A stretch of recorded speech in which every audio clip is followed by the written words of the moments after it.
She had to reawaken the ruthless killer that once resided within her. The story had a suspicious man caught her attention. He was completely covered, so his face wasn't visible, but he came every day to make deliveries. Bod memorized his physical characteristics. At the same time, she keenly noticed that the color of the bag he carried every day was different. And the rhythm of his knocking was extremely regular. It seemed like he was conveying some information to the people inside. Bod observed carefully for a few more days and discovered that the pattern closely resembled a form of Morse code. So, she recorded the rhythm of his knock and decided to take the initiative.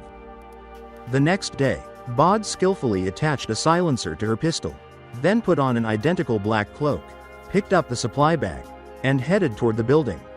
Simultaneously, the French intelligence agency was monitoring her every move remotely, ready to provide support at any moment. Bod's disguise was flawless, and combined with the perfectly accurate knocking code, someone quickly opened the door for her. However, the very moment the door opened, the person was killed by Bod's gun.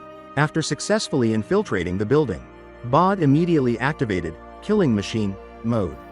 She eliminated everyone in her path, one by one, and then verified their identities. Once headquarters confirmed the target's identity, Bod pulled the trigger without hesitation, then quickly moved to the designated extraction point. But unexpectedly, as soon as she stepped off the rooftop, she ran into a woman. The person was full of panic and continuously backed away. Next, Bod discovered that in the deepest room, many women and children were being hidden. She was momentarily at a loss. Because in previous missions, this situation had never occurred. However, following the principle of better safe than sorry, headquarters still ordered to eliminate everyone. Yet, after a moment of silence, Bod ultimately could not bring herself to do it. She ignored the continuous urgings from her superiors and left the building at the fastest speed. Unexpectedly, as soon as she walked out the door, she came face to face with an armed Syrian member. The person didn't launch an attack, but a bad feeling arose in Bod's heart. She glanced at the rubble on the ground, immediately realized something was terribly wrong, and hastily accelerated her steps to leave. Just as predicted, in the very next second, a loud explosion rang out behind her. The massive shockwave left Bod stunned. Fortunately, she reacted in time and was not fatally harmed. However, this accident also prompted a change in Bod's mindset. She grew increasingly weary of this dangerous, high-stakes life, fell in love with a police officer in town named Yas. She thought life would continue to be smooth and peaceful, but accidents always happen unexpectedly. This beautiful and recent investigative actions further encroached upon the Hari family's interests, naturally making him their primary surveillance target. On this day off, Bod was having a date with Yas at a roadside cafe. But unexpectedly, a motorcycle suddenly sped over. The person on the bike said nothing and immediately pulled the trigger, shooting Yas while he was completely unprepared. Since the incident happened too abruptly, Bod couldn't react in time. She could only watch helplessly as the assailant left. Yas was critically injured, fell into a deep coma, and would likely not wake up anytime soon. The sudden accident completely shattered Bod's peaceful life. She stayed by his bedside day and night, trying to wake her sleeping lover, but it was always in vain. That evening, Yas knew very well that if those people knew Yas was still alive, they would certainly return to finish the job. But the police chief sadly stated that all of this was official procedural regulation and he had no authority to intervene. Bod immediately understood the implied meaning of his words. Relying on others is not as good as relying on herself. So, she immediately pulled out her phone and sent her apartment address to the police chief, asking him to help transfer Yas there and contact a trustworthy person to care for him. After giving all the instructions, Bod turned and walked away immediately. To seek justice for her lover, Bod decided to temporarily put aside her current peaceful life. She pointed her weapon and loudly signaled them to kneel. Just then, another gunman appeared at the doorway. Fortunately, Bod was quick-witted and killed him, but due to a momentary lapse, she was restrained on the ground by the two opponents working together. In the 1 versus 2 situation, Bod was slightly struggling but not at a disadvantage. Her years of combat experience helped her quickly find her opponent's weaknesses, finally executing a perfect counterattack. However, just as she was about to breathe a sigh of relief, A group of police officers rushed in with their guns drawn. Seeing the dark barrels of the guns aimed at her, along with the police chief who looked tense and uneasy, Bod sensibly raised her hands to her head, without any attempt to resist. The next day, finally returned. He immediately ordered an investigation into Bad's identity, swearing to make her join his sons in the grave. At the same time in Paris, because as far as she knew, Bod had started a completely new life.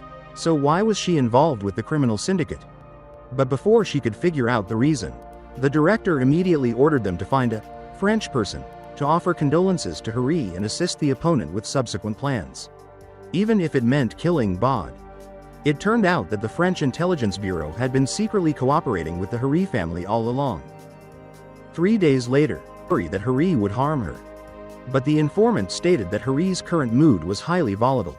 It would be best to find a way to calm him down, as that was the only way they could continue their upcoming cooperation, especially since a batch of goods was about to arrive at the port. Harry. The only thing was that a mistake occurred in the middle, resulting in Bod, who was supposed to die in the bomb, miraculously surviving. Hearing this, Harry's expression grew even more unpleasant, and his malice to kill Bod intensified. Lana noticed his anger and quickly offered to handle the matter herself, asserting that the director had given the death order and would absolutely not disappoint the Harry family. After a moment of silence, Harry finally agreed with a nod. On the other side, the police chief had received notification from the prison to prepare for Bad's transfer. A group of assassins carrying weapons abruptly stopped at the back door of the police station. The leader fired his gun without a word, then aggressively threatened another officer to open the cell door. Next, a group of people poured in, directly overpowering the completely unprepared police chief. Under the threat of a gun, the police chief could only unlock the cell door. Bod also walked out without resistance. Taking advantage of the chaos, Bod successfully escaped the police station, seized a motorcycle, and she originally intended to use this opportunity to lose her pursuers.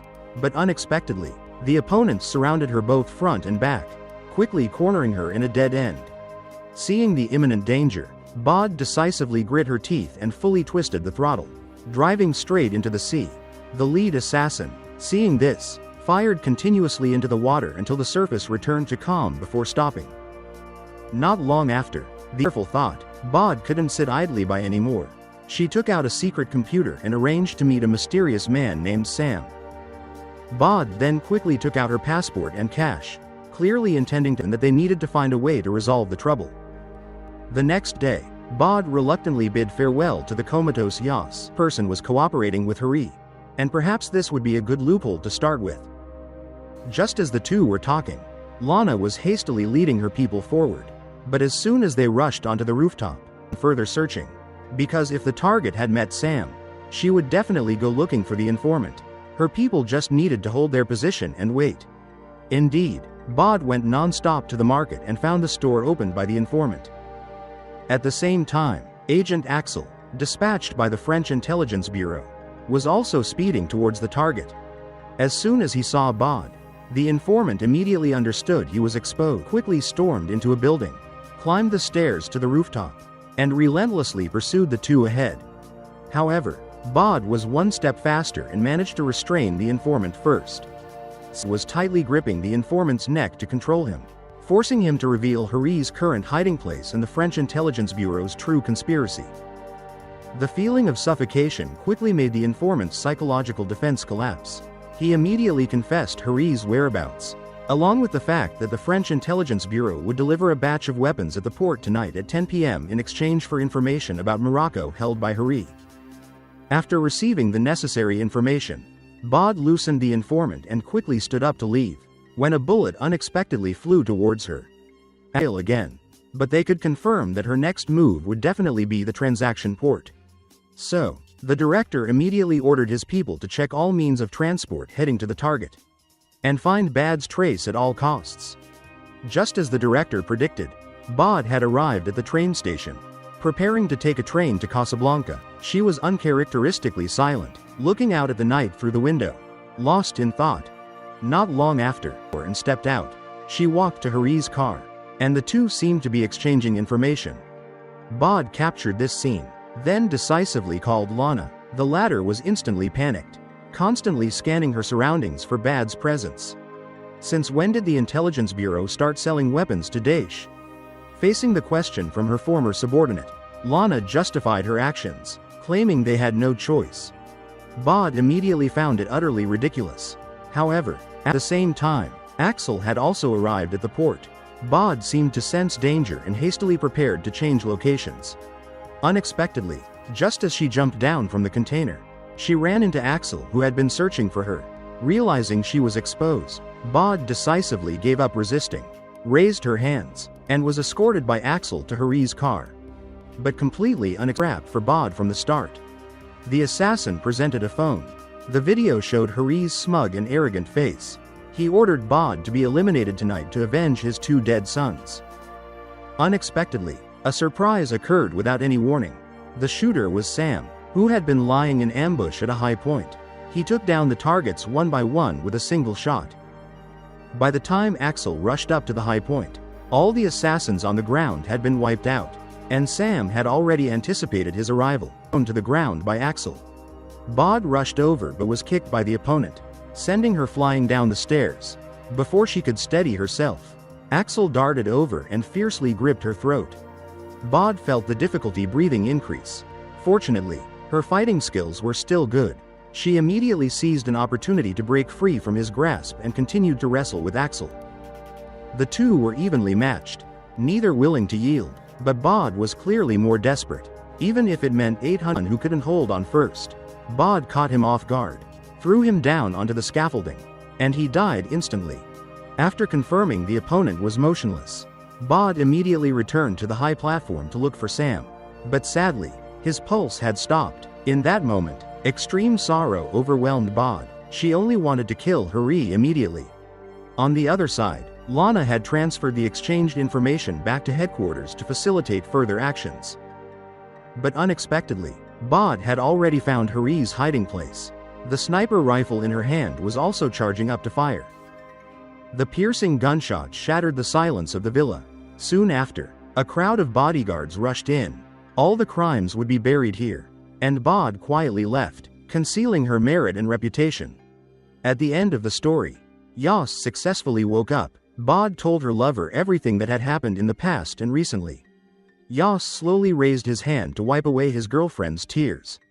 Feeling the warmth on her cheek, Bod choked out an, "I'm sorry." Then, she decisively turned and walked away. Her cleansing operation was not yet finished.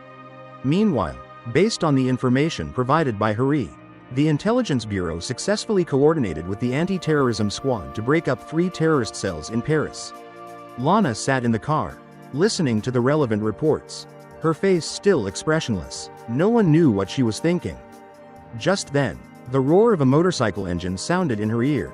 Lana rolled down the car window. Standing before her was Bod with cold eyes.